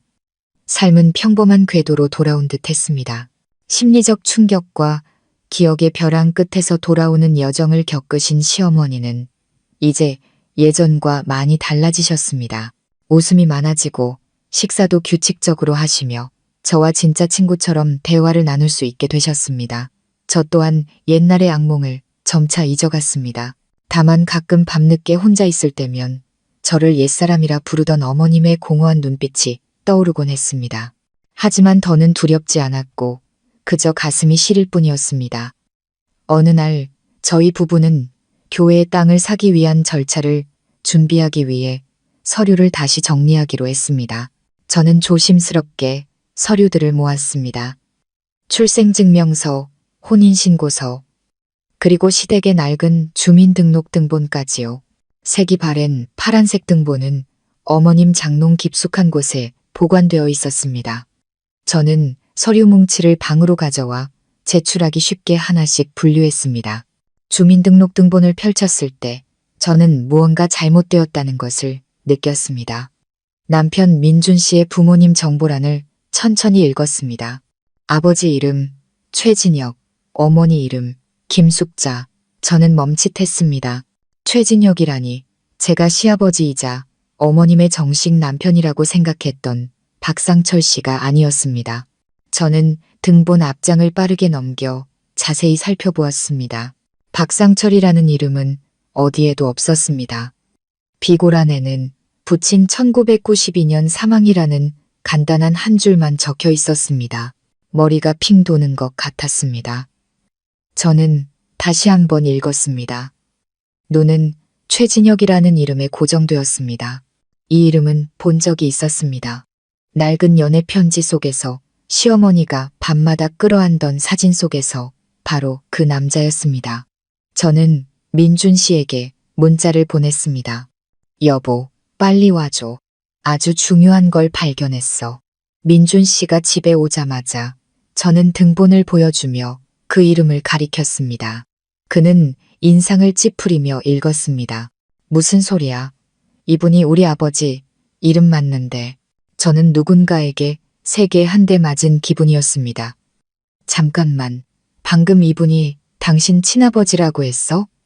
응, 최진혁. 내가 5살 때 돌아가셨어. 엄마가 항상 그렇게 말씀하셨는데, 그리고 당신이 엄마 남편이라고 생각했던 박상철 씨는 우리 삼촌, 아버지 동생이야. 아버지가 돌아가신 후에 엄마를 도와주려고 한동안 같이 살았었어. 나중에 삼촌은 다른 여자랑 결혼해서 멀리 이사 가셨고 엄마한테 못 들었어. 저는 입을 떡 벌렸습니다. 온 세상이 제 눈앞에서 빙글빙글 도는 것 같았습니다. 알고 보니 저는 모든 것을 잘못 이해하고 있었습니다. 처음부터요. 시어머니가 사랑하고 그리워했던 사람은 어둠 속의 옛 연인이 아니었습니다. 제가 생각했던 외부인이 아니라 법적인 남편이자 제 남편의 진짜 아버지였던 것입니다. 그리고 어머님은 수십 년 동안 단 하나의 이미지, 자신이 진정으로 사랑하고 결혼하고 함께 아이를 낳았지만 젊은 나이에 갑자기 잃어버린 남편에 대한 기억만으로 버텨오신 것이었습니다. 저는 중얼거렸습니다. 그런데 왜 어머님은 한 번도 그분 이름을 언급하지 않으셨을까? 왜 남편한테까지 아버지의 진짜 이름을 조용히 숨기셨을까? 민준 씨도 깊은 생각에 잠겼습니다. 아마 엄마가 너무 슬퍼서 그랬거나 아니면 다시는 꺼내고 싶지 않은 다른 이유가 있었을지도 몰라 저는 침묵했습니다. 어렴풋한 예감이 제 마음을 두드리기 시작했습니다. 진실의 한 조각이 여전히 숨겨져 있었고 그것은 더 이상 미완의 사랑 이야기가 아니었습니다. 그날 밤 저는 용기를 내어 툇마루의 평상에 앉아 계신 시어머니 곁으로 갔습니다. 달이 늦게 떠 희미한 빛이 어머님의 얼굴에 내려앉아 표정을 알아보기 어려웠습니다. 제가 조용히 물었습니다. 어머님, 오늘 등본을 보다가 민준 씨 아버지 성함이 최진혁 씨라는 걸 알았어요. 어머님은 고개를 드셨습니다. 놀라거나 피하는 기색이 없었습니다. 그래, 그 사람이 맞다. 그런데 왜 한 번도 말씀하지 않으셨어요? 어머님은 먼 곳을 바라보며 한숨을 쉬셨습니다. 그 사람 이름을 부를 때마다 살점이 뜯겨 나가는 것 같아서 견딜 수가 없었다. 저는 잠시 망설이다가 다시 물었습니다. 하지만 예전에 어머님이 그분은 가질 수 없는 사람이라고 하셨던 게 기억나요? 편지나 글귀들도 마치 어머님이 그분을 남몰래 고통 속에서 사랑했던 것처럼 느껴졌어요. 그분이 법적인 남편이셨다면 왜 그러셨던 거예요? 어머님은 오랫동안 침묵했습니다. 밤바람이 불어와 마당의 마른 바나나 잎 몇 개를 흔들었습니다. 어디선가 밤새가 두어 번 울고는 조용해졌습니다. 그리고 어머님은 봉인되었던 기억의 층을 하나씩 열듯 천천히 한 글자 한 글자 말씀하셨습니다. 내가 그 사람과 결혼했을 때 그 사람은 다른 여자를 사랑하고 있었기 때문이다. 저는 깜짝 놀랐습니다. 네, 뭐라고요? 그 사람은 다른 여자를 사랑했어. 결혼까지 약속한 사이였는데 사고로 그 여자가 세상을 떠났지. 그리고 나는 그때 그 사람 곁에 있었어. 내가 그를 돌보고 위로하고 함께했지. 그리고 그는 나랑 결혼했어. 사랑해서가 아니라 고마워서 저는 할 말을 잃었습니다. 그래서 어머님은 항상 자신이 제3자라고 느끼셨던 거군요. 어머님은 슬프게 웃었습니다. 그래, 법적인 아내였지만 나는 단 한 번도 진심으로 사랑받는다고 느껴본 적이 없었다. 나는 그 사람을 미치도록 사랑했지만 그의 눈은 항상 다른 곳을 향해 있었지. 저는 목이 메었습니다. 그러다가 그분은 교통사고로 돌아가셨군요. 그날 그는 강릉으로 차를 몰고 가던 중이었어. 옛날에 그 여자와 언덕 위에 작은 통나무집을 짓겠다고 약속했던 그곳으로. 하지만 차가 고갯길에서 미끄러졌지. 그 소식을 들었을 때 나는 심장이 터지는 것 같았다. 그래서 내가 사진과 편지를 유일한 사랑의 증거처럼 간직했던 거야. 어머님은 눈시울을 붉히며 고개를 끄덕였습니다. 그래, 나는 미친 게 아니었어. 그냥 놓고 싶지 않았을 뿐이야. 평생 그 남자 한 사람뿐이었으니까. 비록 한 번도 온전한 적은 없었지만 저는 어머님의 손을 잡았습니다. 그 순간 시어머니와 며느리라는 거리감은 사라졌습니다. 오직 사랑 때문에 고통받았던 두 여인이 조용히 아픔을 나누고 있을 뿐이었습니다. 제가 속삭였습니다. 어머님, 어쩌면 어머님은 선택받은 사람은 아니었을지 몰라요. 하지만 어머님은 곁에 남은 사람이고 자식을 키우고 집을 일으키고 모든 것을 짊어진 사람이에요. 그것만으로도 어머님은 평온을 누릴 자격이 충분해요. 어머님은 입술을 깨물었습니다. 눈물이 제 손등 위로 떨어졌습니다. 고맙다, 수진아. 곁에 있어줘서 고맙다. 그날 밤 시어머니와의 대화로 저는 잠을 이룰 수 없었습니다. 수년간 함께 살면서 한 여인이 그토록 깊은 고통을 마음속에 묻고 살 줄은 상상도 못했습니다. 살아도 사는 게 아닌 겉으로는 웃고 말하지만 속은 결코 온전하지 못했던 사랑에 골마 터진 삶. 저는 모든 것이 명확해졌다고 생각했습니다. 어머님 과거의 밑바닥까지 다 보았다고 생각했습니다. 하지만 저는 틀렸습니다. 사흘 뒤 밤 11시 37분 제가 책을 읽고 있을 때 전화벨이 울렸습니다. 모르는 번호였습니다. 저는 망설이다 전화를 받았습니다. 여보세요. 전화기 저편에서는 나이가 지긋해 보이는 쉰 목소리의 여성이 들려왔습니다. 혹시 김숙자 씨 며느님 되시는 수진 씨 맞으신가요? 저는 놀랐습니다. 네, 맞는데요. 누구시죠? 여성의 목소리는 마치 눈물을 삼키는 듯 낮아졌습니다. 제 이름은 항이라고 합니다. 숙자 씨의 오랜 친구이자 숙자 씨와 진혁 씨 사이의 모든 일을 지켜본 사람이라고 할 수 있죠. 제가 전화한 이유는 수십 년 동안 차마 말하지 못했던 것이 있기 때문입니다. 이제는 당신이 알아야 할 것 같아서요. 진실은 영원히 묻혀서는 안 되니까요. 저는 숨을 죽였습니다. 심장이 쿵쾅거렸습니다. 말씀하세요. 항이라는 분은 천천히 마치 딱지가 앉은 고통을 다시 헤집는 듯 한마디 한마디 이야기를 시작했습니다. 그때 저랑 숙자는 사범학교 동기였어요. 숙자는 예쁘고 다정하고 공부도 잘해서 따르는 남자가 많았죠. 하지만 진혁 씨를 사랑하게 되면서 완전히 변했어요. 마치 미친 사람처럼요. 매일같이 미래를 꿈꾸고 상상에 잠겨 살았죠. 하지만 안타깝게도 진혁 씨는 숙자에게 온 마음을 주지 않았어요. 그는 당시 군청 근처 목공소 사장 딸인 수라는 아가씨를 깊이 사랑했었거든요. 둘은 열렬히 사랑했지만 순의 집안에서 진혁 씨 배경이 변변치 않다고 엄청나게 반대했어요. 제가 끼어들었습니다. 그런데 왜 진혁 씨는 어머님이랑 결혼한 거죠? 항 아주머니는 한숨을 쉬었습니다. 수가 억지로 다른 남자와 결혼하게 된 후 진혁 씨는 완전히 무너졌어요. 가장 고통스러울 때 숙자가 곁에서 돌보고 위로해주다가 임신을 했죠. 진혁 씨 집안에서는 두 사람을 결혼시킬 수밖에 없었어요. 하지만 아가씨도 알다시피 진혁 씨는 숙자와 결혼했지만 옛사랑을 잊지 못했어요. 그리고 숙자는 그 사실을 결코 용서하지 못했죠. 저는 할 말을 잃었습니다. 이야기는 제가 생각했던 것처럼 단순하지 않았습니다. 죽음으로 갈라선 아름다운 사랑이 아니라 억지 결혼, 한쪽의 광적인 사랑, 그리고 다른 한쪽은 여전히 옛 그림자를 좇는 관계였습니다. 항 아주머니는 말을 이었습니다. 하지만 제가 이제 하려는 이야기가 가장 가슴 아픈 부분이에요. 진혁 씨의 죽음은 완전히 사고는 아니었어요. 저는 아찔했습니다. 무슨 말씀이세요?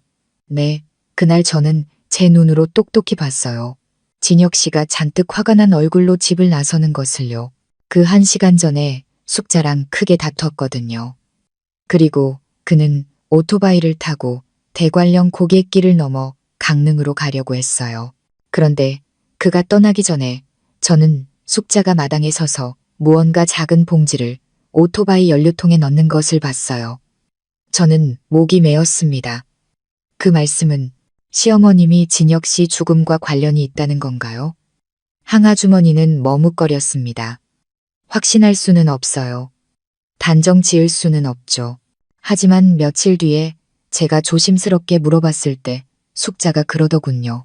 그 사람이 다른 여자와 약속했던 곳으로 돌아가기로 선택했다면 그저 그 생을 마치도록 내버려 둬야지라고요. 저는 온몸이 떨리고 쌀쌀한 날씨에도 땀이 흘렀습니다. 왜 이제야 말씀하시는 거예요? 무서웠어요.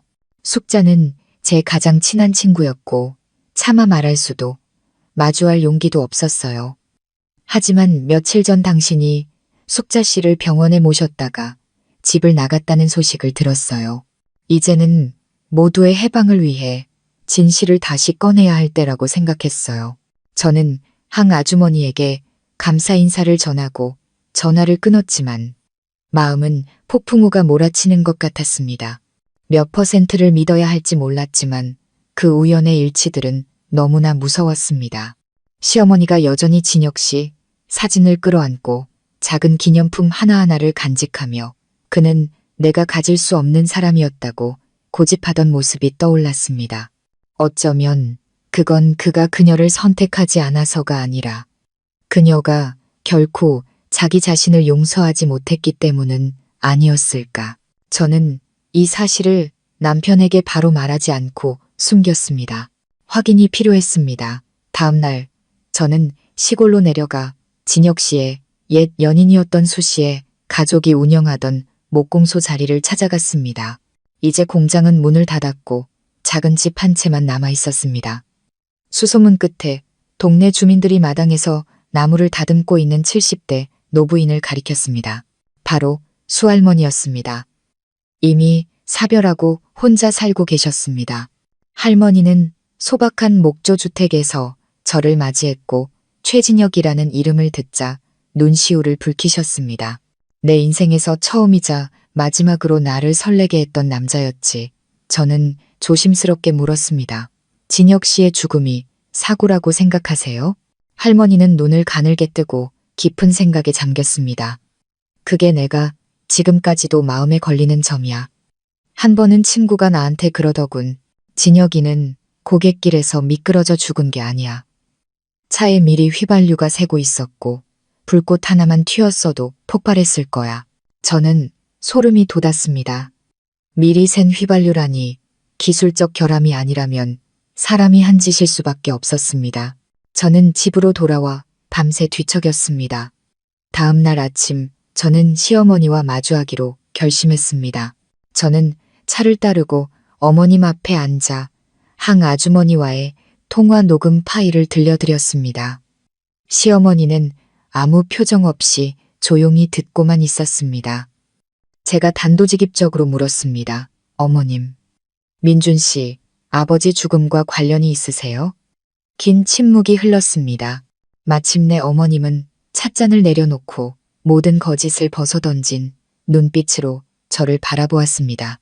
아니, 하지만 나는 그가 돌아오지 않기를 바랐었다. 나는 그가 다른 사람 때문에 행복해지지 않기를 빌었었다. 그리고 그날 밤 그가 죽었다는 소식을 들었을 때 나는 울지 않았다. 저는 그 자리에 얼어붙었습니다. 그 대답은 긍정도 부정도 아니었습니다. 저는 어머님을 바라보았습니다. 한 명의 어머니, 상처 입은 한 여인, 그리고 인생에서 가장 큰 잘못에 경계선까지 다가갔을지도 모를 한 인간 사이에 얇은 경계선을 처음으로 똑똑히 보았습니다. 시어머니가 마지막 말을 내뱉은 후 그날 밤 그가 죽었다는 소식을 들었을 때 나는 울지 않았다고 했을 때 저는 썩은 상처를 가리고 있던 마지막 피부가 찢겨나간 사람처럼 오랫동안 미동도 없이 앉아 있었습니다. 그 순간 분노해야 할지 연민해야 할지 알 수 없었습니다. 어머님은 남편을 해쳤다고 인정하지 않았지만 모순되고 냉담한 그 말들은 간접적인 자백처럼 들렸습니다. 만약 정말로 어머님이 그 죽음을 초래하지 않았다 하더라도 적어도 그런 일이 일어나기를 바랐던 것입니다. 저는 아무 말 없이 일어나 그 집을 떠났습니다. 저는 한적한 시골길을 걸었습니다. 양옆으로는 늙은 대나무들이 바람에 스산하게 흔들렸습니다. 갑자기 소나기가 쏟아졌습니다. 모든 것을 씻어내려는 듯 세차게 내렸습니다. 저는 뛰지도 어느 집 처마 밑으로 피하지도 않았습니다. 그저 비를 온몸으로 맞으며 걸었습니다. 방금 들었던 모든 것을 씻어낼 수 있기를 바라면서요. 그 어떤 악몽보다도 어둡고 잔인한 진실을요. 그날 밤 저는 어머님 댁에서 자지 않고 버스를 타고 다시 서울로 돌아왔습니다. 민준 씨가 수십 통의 전화를 걸었지만 받지 않았습니다. 저에게는 시간이 필요했습니다. 시어머니에 대해 생각할 시간이 아니라 이 모든 충격적인 사실이 드러난 후에 제 자신과 제 결혼 생활에 대해 생각할 시간이요. 다음 날 아침 저는 언니의 작은 아파트에서 뜬 눈으로 밤을 새운 후 퀭한 눈으로 앉아 있었습니다. 민준 씨가 와서 한참 문을 두드린 후에야 마지못해 열어주었습니다. 그는 들어와 피곤한 눈빛으로 저를 바라보았습니다. 나한테 화났어? 저는 대답하지 않았습니다. 그는 맞은편에 앉아 테이블에 손을 올렸습니다. 정말 엄마가 아버지를 해쳤다고 생각해?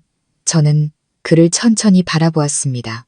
확신할 수는 없어. 하지만 분명한 건 어머니가 완전히 무관하지는 않다는 거야. 그리고 나 그런 깊은 원한을 품고 살았던 사람과 한 지붕 아래에서 계속 살아갈 자신이 없어. 무서워. 언젠가 어머니 상태가 다시 나빠지면 다음 위험에 처할 사람이 나나 내 아이가 될 수도 있잖아. 민준 씨는 제 손을 꼭 잡았습니다. 그의 눈빛이 흔들렸습니다. 알아. 당신 너무 많이 힘들었지. 하지만 엄마도 피해자야. 엄마는 30년 동안 그림자처럼 살아왔어. 엄마가 불쌍하지 않아? 저는 씁쓸하게 웃었습니다. 불쌍하죠. 하지만 불쌍하다고 해서 반드시 공포 속에서 살아야 한다는 뜻은 아니에요.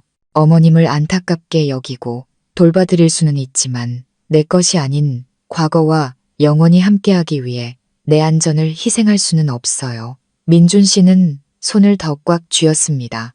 당신 이혼하자는 거야? 저는 대답하지 않았습니다. 우리는 오랫동안 침묵했습니다. 마침내 제가 입을 열었습니다.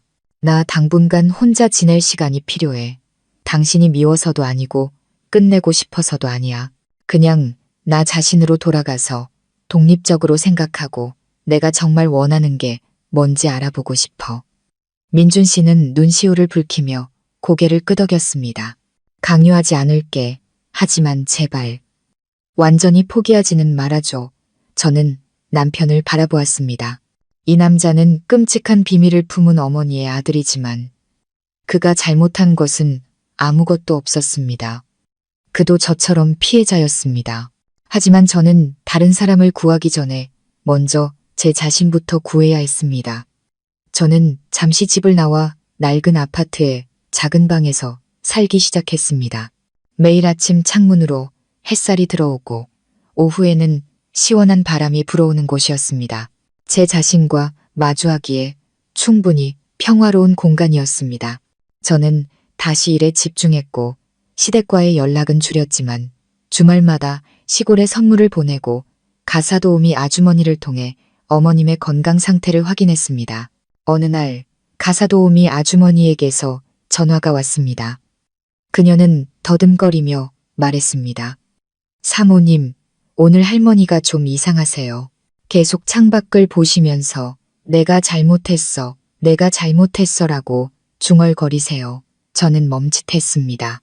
혹시 위험한 행동은 안 하세요? 아니요. 그런데 편지 한 통을 써서 서랍에 넣어두셨어요. 누가 오면 수진 씨한테 전해주라고 하시면서요. 저는 한숨을 쉬고 바로 다음 날 시골로 가는 버스를 탔습니다. 제가 도착했을 때 어머님은 마당에 앉아 감나무 아래로 내려앉는 참새떼를 바라보고 계셨습니다. 저를 보시더니 놀라지 않고 희미하게 웃으셨습니다. 네가 올 줄 알았다. 제가 곁에 앉아 어머님은 제게 작은 편지 봉투를 건네셨습니다. 누렇게 변색된 종이였습니다. 제가 열자 안에는 떨리는 글씨가 적혀 있었습니다. 수진아, 나는 평생 후회할 짓을 했단다. 다른 사람을 해친 것이 아니라 증오와 질투 속에서 영원히 살면서 상상 속에서 나 자신을 죽여온 것이란다. 내가 진혁 씨를 죽음으로 내몬 것은 아니지만 그를 막지도 않았지. 그를 조금만 더 붙잡을 수 있었고 그의 손을 놓지 않을 수 있었지만 나는 그러지 않았다. 나는 항상 생각했지. 그가 나를 사랑하지 않는다면 차라리 운명이 남은 일을 하게 두자고. 그리고 운명은 정말 그렇게 했단다. 내가 틀렸다. 그리고 이제 내가 내 인생에 들어와 모든 잘못과 마주하게 했을 때 나는 그저 고개 숙여 감사할 뿐이다. 너는 화낼 권리도 떠날 권리도 있다. 하지만 언젠가 네가 딸을 낳는다면 한 가지만은 가르쳐 주렴.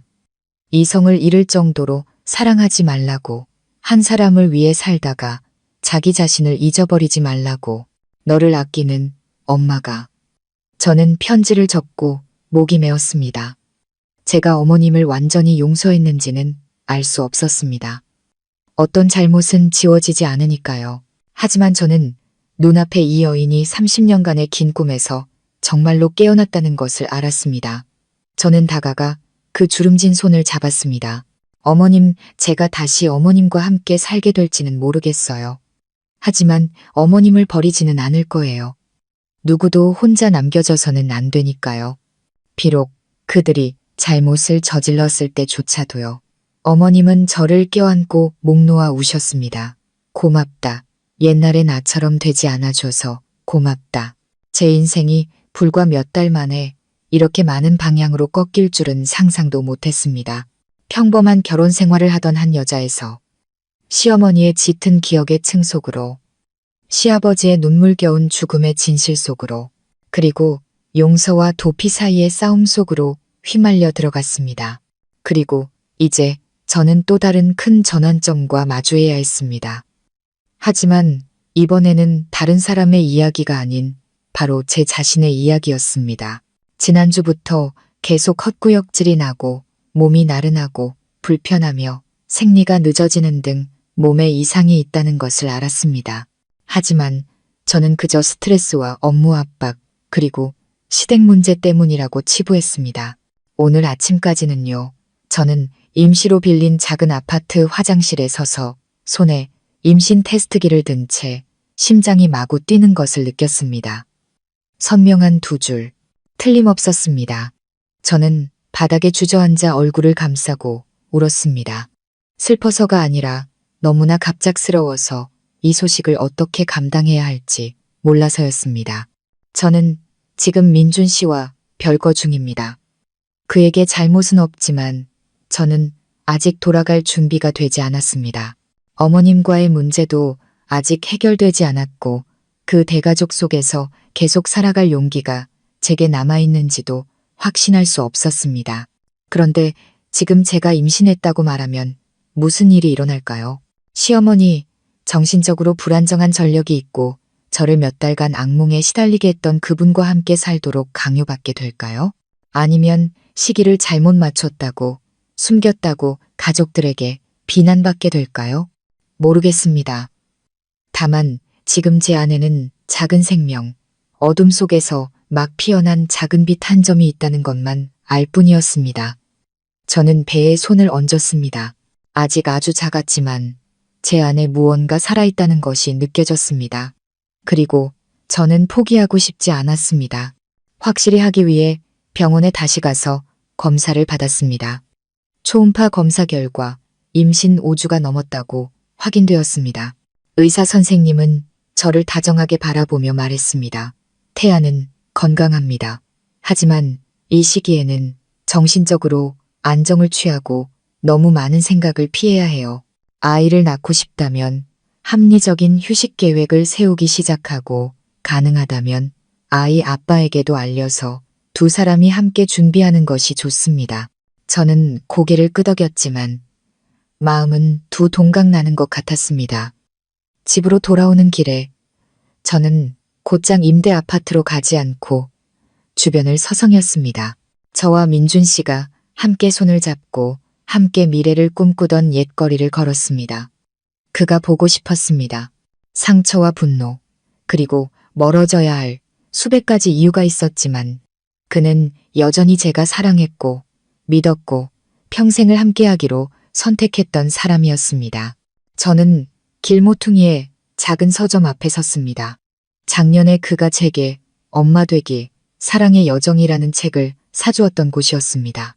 그때 저는 웃으며 사람 잘못 골랐네요 라고 농담했지만 이제는 그것이 예언이었을지도 모른다는 생각이 들었습니다. 그날 밤 저는 방에 돌아와 푹신한 베개를 배에 꼭 껴안고 오랫동안 누워 있었습니다. 더 이상 울지 않았습니다. 모든 두려움이 사라지고 이상하리만치 차분한 마음만 남았습니다. 저는 휴대폰을 열어 민준 씨의 번호를 눌렀습니다. 손이 떨렸습니다. 하지만 이번에는 전화해야만 했습니다. 벨이 3번 울리고 그가 전화를 받았습니다. 수진아, 그의 목소리에서 걱정이 묻어났습니다. 괜찮아, 며칠 동안 전화해도 안 받아서. 저는 그의 말을 끊었습니다. 나 당신 만나야겠어. 내일 당장 중요한 할 얘기가 있어. 그냥 지금 말해. 아니, 당신 얼굴 보고 말하고 싶어. 그의 목소리가 부드러워졌습니다. 알았어. 언제 시간 괜찮아. 내가 갈게. 다음 날 아침 저는 결혼 후 첫 생일을 함께 보냈던 옛 카페에서 그를 만나기로 했습니다. 그는 일찍 와 있었습니다. 여전한 그 모습, 여전한 그 익숙한 눈빛. 단지 얼굴이 전보다 더 초췌해 보였습니다. 저는 자리에 앉아 빙빙 돌리지 않고 말했습니다. 나 임신했어. 그는 숨을 멈췄습니다. 눈을 크게 뜨고 입을 벌렸지만 아무 말도 하지 못했습니다. 저는 고개를 숙였습니다. 지금이 좋은 시기가 아니라는 거 알아. 우리가 별거 중이고 앞으로 어떻게 될지 모른다는 것도. 하지만 난 이 아이를 포기할 수 없어. 그냥 당신이 알아줬으면 했어. 그는 손으로 얼굴을 가렸습니다. 잠시 후 손을 내리며 목이 맨 목소리로 말했습니다. 수진아, 날 뭐라고 생각하고 이 사실을 숨기려고 했던 거야? 저는 입술을 깨물었습니다. 당신을 못 믿어서가 아니야. 그냥 그 집으로 어머님과 함께 내가 아직 감당할 준비가 안 된 것들 속으로 다시 끌려 들어갈까봐 무서웠어. 그는 고개를 끄덕였습니다. 알아. 정말로 알아. 당신이 너무 많이 힘들었고 내가 제때 당신을 지켜주지 못한 게 내 잘못이야. 그는 눈물이 그렁그렁한 눈으로 저를 바라보았습니다. 하지만 더는 혼자 감당하지 마. 당신이 따로 살고 싶다면 그렇게 해. 당신이 어떤 지원이든 필요하다면 내가 다 해줄게. 아이를 어떻게 키울지, 어디서 낳을지, 뭘 먹고 뭘 입을지 그냥 말만 해. 내가 곁에 있을게. 저는 눈물을 터뜨렸습니다. 반대하고 집으로 끌고 가고 용서하라고 강요할 거라고 마음의 준비를 하고 있었는데 그가 제 뜻대로 살 수 있도록 한 발 물러서 줄 줄은 몰랐습니다. 내가 다시 당신 아내로 돌아갈 수 있을지는 모르겠어. 제가 솔직하게 말했습니다. 하지만 우리는 함께 좋은 부모가 될 수 있어. 그는 눈물을 흘리며 미소 지었습니다. 그것만으로도 충분해. 세상의 다른 많은 부부들보다 훨씬 나아. 일주일 후 저는 다시 산부인과 검진을 받으러 갔습니다. 이번에는 민준 씨가 함께였습니다. 그는 신혼부부처럼 제 손을 잡거나 제 곁에 바싹 앉지는 않았지만 그의 시선은 항상 저를 향해 있었습니다. 마치 제가 돌아보기만 하면 언제든 기댈 수 있다는 듯이요. 검진 후 그는 저를 데리고 식사를 하고 새 단화한 켤레를 사주었습니다. 조심해서 다녀야 해. 더는 하이힐 신지 마. 저는 고개를 끄덕였습니다. 마음이 한결 가벼워졌습니다. 집에 돌아와 저는 서랍을 열어 시어머니의 낡은 편지들을 다시 꺼내 읽었습니다. 더 이상 어머님께 화가 나지도 예전처럼 무섭게 느껴지지도 않았습니다. 그저 애처로울 뿐이었습니다. 그리고 저는 제 아이를 잔인한 기억으로 가득 찬 집에서 키우지 않겠다고 스스로에게 약속했습니다. 어떻게 되든 저는 제 아이가 사랑과 온전한 정신 속에서 살 수 있도록 모든 노력을 다할 것입니다. 시어머니와 시아버지가 모두 잃어버렸던 바로 그것을요. 임신 9주차에 접어들었습니다. 제 몸에는 뚜렷한 변화가 생기기 시작했습니다. 얼굴은 더 창백해지고 가슴은 답답하고 후각은 예민해졌으며 사소한 일에도 감정적이 되곤 했습니다. 하지만 아마 가장 큰 변화는 제 마음속에서 일어났을 겁니다. 저는 더 천천히 사는 법을 배웠고 옛 상처들을 놓아주는 법을 알았으며 제 안에서 자라나는 생명을 위해 더 멀리 내다볼 줄 알게 되었습니다. 민준 씨는 여전히 매주 저를 찾아왔습니다. 우리는 다시 합치거나 별거하는 이야기는 더 이상 꺼내지 않았습니다. 우리 사이의 관계는 이제 마치 처음부터 다시 쌓아 올리는 것 같았습니다. 서두르지도 기대하지도 않고 오직 아이라는 더 중요한 존재에 대해 함께 책임감을 가진 두 어른으로서 존재할 뿐이었습니다. 저는 여전히 작지만 평화로운 임대방에서 살았습니다. 매일 아침 창문을 열고 신선한 공기를 깊이 들이마신 후 배에 손을 얹고 아이에게 몇 마디 속삭였습니다. 나중에 아이가 아들일지 딸일지 모르지만 저는 항상 아가라고 불렀습니다. 어떤 예측에도 얽매이지 않도록 충분히 다정하고 성별이 없는 호칭이었습니다. 그날 오후 정기검진을 마치고 병원에서 막 돌아왔을 때 건물관리인이 저를 1층 로비로 불렀습니다. 아침부터 할머니 한 분이 사모님을 찾으시네요. 시어머님이라고 하시던데요. 저는 깜짝 놀랐습니다. 아래로 내려가 보니 시어머니가 라일락 나무 아래 돌벤치에 혼자 앉아 계셨습니다. 얼굴은 많이 수척해 보였고 머리에 두른 스카프 사이로 흰머리가 선명하게 보였습니다. 낡은 천 가방을 품에 안고 있었는데 그 안에는 네모난 무언가가 정성스럽게 쌓여 있었습니다. 저는 가까이 다가갔습니다. 어머님, 서울에는 어쩐 일이세요? 미리 연락도 없이. 어머님은 눈시울을 붉히며 저를 바라보았습니다. 네가 거절할까봐, 예전처럼 나를 피할까봐 무서웠다. 저는 어머님의 손을 끌어 옆에 앉혔습니다. 어떻게 되든 어머님은 제 아이의 할머니신데요. 제가 왜 피하겠어요? 어머님은 고개를 끄덕이며 제게 가방을 건네주셨습니다. 내게 직접 전해주고 싶은 게 있구나. 제가 열어보니 세월에 닳아 누렇게 변색된 낡은 베네쩌 고리가 들어있었습니다. 그 위에는 작고 삐뚤빼뚤한 붉은색 실로 자수가 놓여 있었습니다. 첫 아기. 그해 엄마 나이 22. 저는 그 서툰 자수가 젊은 시절 시어머니의 솜씨라는 것을 바로 알아차렸습니다. 어머님은 희미하게 웃었습니다. 민준이 낳았을 때 썼던 베넷저고리란다. 그때는 가난해서 아무것도 없었지. 시장에서 산천 조각에 산후조리하면서 한 땀 한 땀 바느질해서 글씨를 새긴 게 전부였어. 이걸 수십 년 동안 간직했단다. 저는 갑자기 코끝이 찡해졌습니다. 저는 베넷저고리를 무릎 위에 놓고 주름 하나하나를 부드럽게 쓰다듬었습니다. 이걸 내게 주마. 내 아이를 감싸주라고. 그 아이도 제 아비가 그랬던 것처럼 소박함 속에서 세상을 맞이할 수 있도록 내가 작게나마 옳은 일을 하고 싶어서 그런다. 저는 고개를 돌려 어머님의 붉어진 눈시울을 보았습니다. 어머님은 떨리는 목소리로 말을 이었습니다. 내가 너를 무섭게 했던 사람이라는 거 안다. 이기적이었고 어둠 속에 나를 가두고 무심코 다른 사람까지 끌어들였지.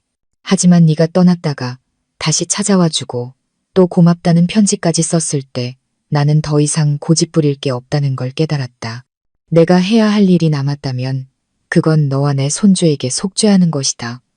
저는 어머님의 손을 잡았습니다. 그 손은 여전히 앙상하고 뼈마디가 굵었지만 더 이상 떨리지 않았습니다. 저는 진심을 담아 말했습니다. 어머님, 지난 일들을 잊지는 않았어요. 하지만 더는 화나지 않아요. 어머님처럼 너무 큰 고통을 안고 헤어나올 방법을 몰랐던 여자들도 있다는 걸 이해해요. 오늘 어머님이 이렇게 다가와 주셨는데 저도 마냥 가만히 있을 수만은 없죠. 어머님은 제 손을 꼭 쥐고 고개를 끄덕였습니다. 눈물이 입가로 흘러내렸습니다. 잠시 후 저는 일어나 어머님을 방으로 모시고 올라가 쉬게 해드렸습니다. 방은 좁아서 두 사람이 편히 안기에 빠듯했습니다. 어머님은 방을 한 바퀴 둘러보시고는 한숨을 쉬셨습니다. 여긴 너무 작구나. 나중에 내 배가 더 불러오고 아이를 낳으면 어떡하니? 제가 웃으며 말했습니다. 3개월 뒤에 더 큰 아파트로 옮길 생각이에요. 모든 게 점점 괜찮아지고 있어요. 내가 올라와서 도와줄까? 내가 널 불안하게 했던 거 알지만 이제는 달라. 다른 층에 따로 지내면서 방해 안 할게.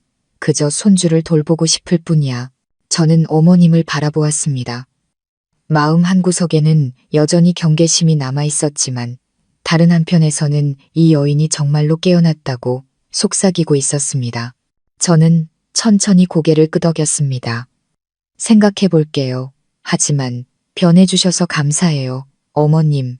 어머님처럼 과거를 돌아볼 용기가 있는 사람은 많지 않아요.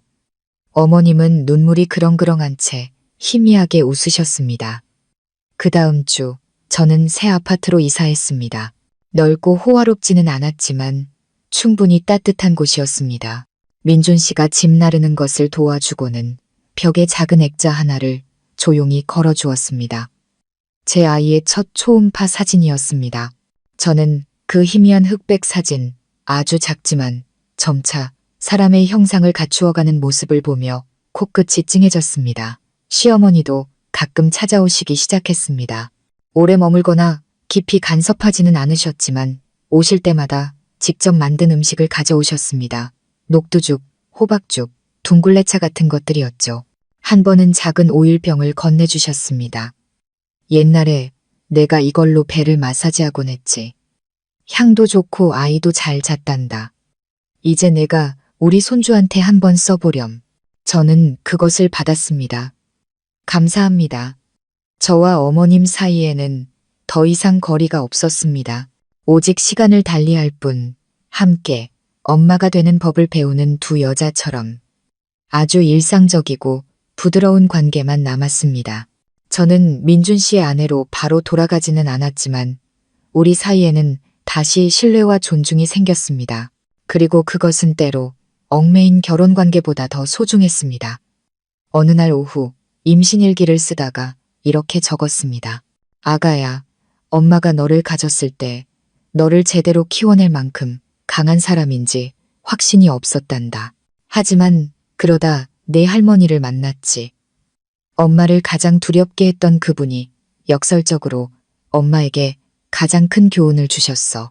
사랑이란 잘못된 방식으로 붙들면 족쇄가 되지만 제때 놓아줄 줄 알면 날개가 된다는 것을 엄마는 날개를 선택했단다.